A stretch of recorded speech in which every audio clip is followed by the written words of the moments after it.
జగన్ గారు, మేడం గారు, మీకు కాళ్ళకి నమస్కారం పెడతా. నన్ను ఒక అన్నలాగా, ఒక తమ్ముళ్ళలాగా ఎంతో ఎంతో ఎంతో ప్రేమగా, ఒక ముఖ్యమంత్రి ఇంత ప్రేమిస్తాడా, ఒక ఓటర్ని, ఒక పౌరుణ్ణి అన్నంతగా నన్ను ప్రేమించారు. అదొకటి అన్నా, నన్ను క్షమించు. ఎందుకంటే వీటన్నిటికంటే నా బిడ్డలు, నా భార్య. ఎప్పుడు 24 గంటలు నా భార్య భర్తల్లో ఉండాలా.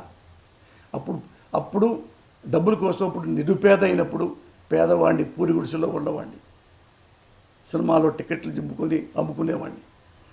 అలాంటి అప్పటికే డబ్బులు లేక పెళ్ళైన తర్వాత కూడా అప్పుడు నా భార్య బిడ్డల్ని సరిగ్గా చూసుకోకుండా 24 గంటల సినిమా డబ్బులు సంపాదించిన తర్వాత మన రాజకీయం పాపం నా భార్య, నా పిల్లలు ఇంత కూడా నన్ను ఇప్పుడు క్యాబినెట్ చేయలే.